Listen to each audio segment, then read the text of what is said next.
Last ফ্রাইডেতে নিফটির মধ্যে কিন্তু আমরা একটা ভালো ভোলাটিলিটি দেখেছি। তো সেটা কেন ভোলাটিলিটিটা এসেছিল সেটা নিয়ে ডিসকাস করব, আর নিফটি এবং ব্যাংক নিফটি আগামী সপ্তাহে কীরকম মুভ করবে সেটা নিয়ে ডিসকাস করব। এছাড়াও কয়েকটা স্টক নিয়েও ডিসকাস করব। তাহলে ভিডিওটা শুরু করা যাক। আমি নিরুপমা শেয়ার শেখো চ্যানেলের পক্ষ থেকে সকল বন্ধুদের স্বাগত জানাই।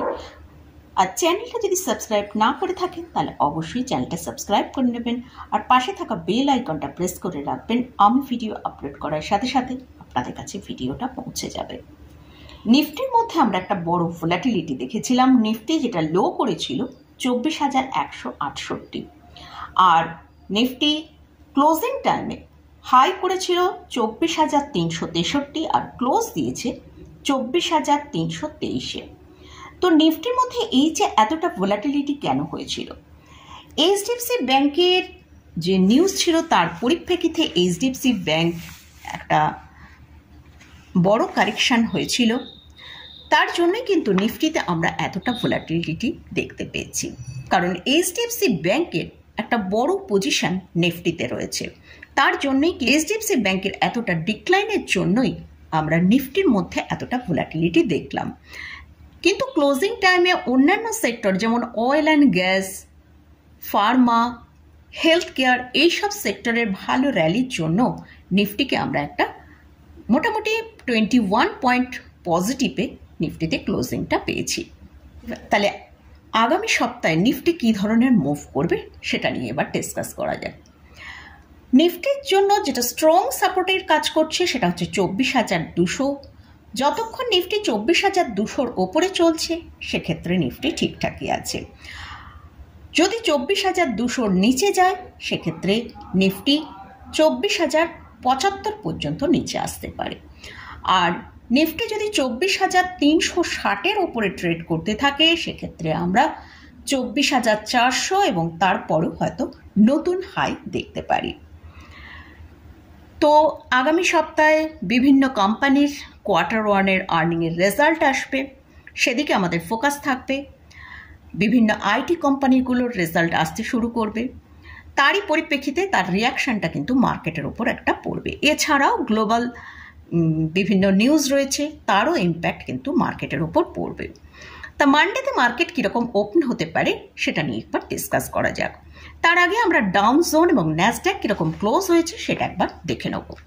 সেক্ষেত্রে আমরা দেখতে পাচ্ছি ডাউন জোন 67 পয়েন্ট পজিটিভে ক্লোজ হয়েছে, আর ন্যাসড্যাকে আমরা একটা ভালো ক্লোজিং পেয়েছি, সেটা হচ্ছে 164 পয়েন্ট ওপরে ন্যাসড্যাকের ক্লোজিং পেয়েছি।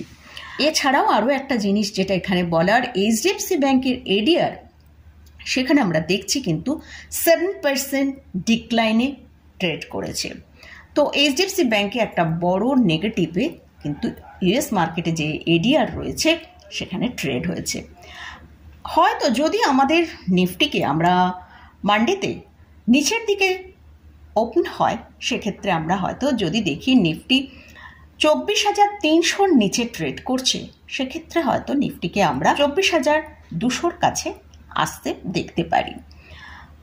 আগেই বললাম যদি 24,200-র নিচে যায় সেক্ষেত্রে কিন্তু নিফটি উইক হয়ে যাবে। আর তার জন্য যে স্ট্রং সাপোর্টের কথাটা বললাম, যেখানে নেক্সট যে সাপোর্টটা রয়েছে সেটা হচ্ছে 24,075। আর ওপরের দিকে যদি পজিটিভে ওপেন হয় তাহলে 24,360-এর ওপরে যদি চলতে থাকে তাহলে আমরা 24,400 এবং 400-র ওপরেও আমরা নিফটিকে যেতে দেখতে পারি। এরপরে আসছি ব্যাংক নিফটিতে।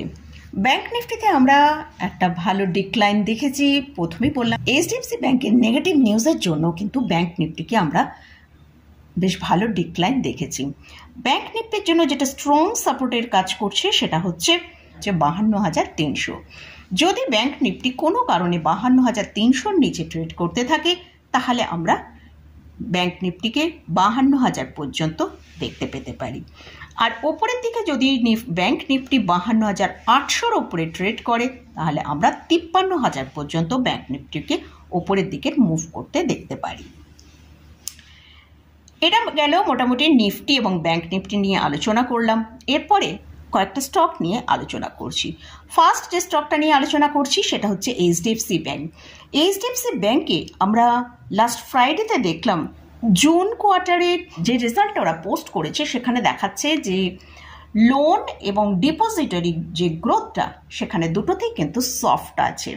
ইন জেনারেল লাস্ট 3 বছর ধরে আমরা যদি দেখি এইচডিএফসি ব্যাংকের জুন কোয়ার্টারের লোন এবং ডিপোজিটরি গ্রোথ কিন্তু সফটই থাকে, সেরকমও আমরা এবারেও দেখতে পাচ্ছি এদের কিন্তু এই দুটো জায়গাতেই গ্রোথ সফট আছে এবং এরই ইম্প্যাক্টটা আমরা লাস্ট ফ্রাইডেতে দেখে নিয়েছি যে সেখানে একটা খুব ভালো ডিক্লাইন এইচডিএফসি ব্যাংকে এসেছে এবং এই এইচডিএফসি ব্যাংকের এই নিউজের ভিত্তিতেই তাদের যে মার্কেট ক্যাপিটালাইজেশন সেটা 53,000 করোড় কমে গেছে।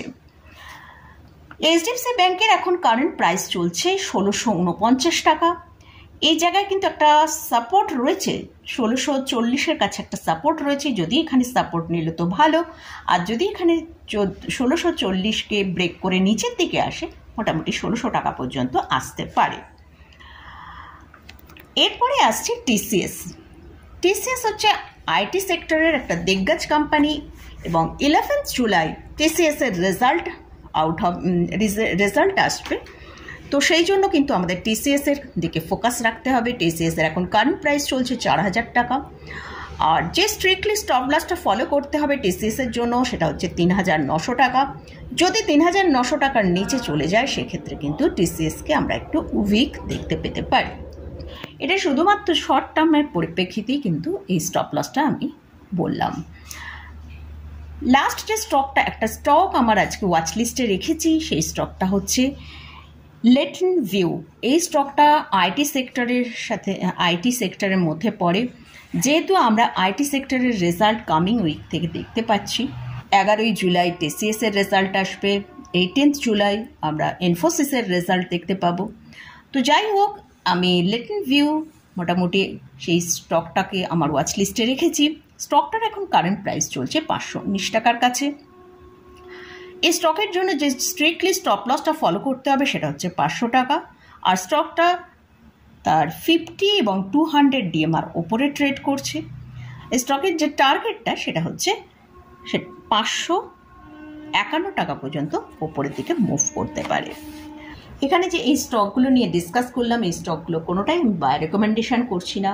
ইন্ডেক্স এবং স্টক কোনোটাতেই আমি কোনো বাই রেকমেন্ডেশন করছি না। আপনারা যদি এখানে কোনো পজিশন নেন অবশ্যই ভালো করে আগে চার্ট চেক করে তারপরে পজিশন নেবেন। তো মোটামুটি আজকের মতন ভিডিওটা এখানেই শেষ করছি। ভিডিওটা যদি ভালো লাগে অবশ্যই লাইক করবেন, শেয়ার করবেন, সাবস্ক্রাইব করবেন। ধন্যবাদ।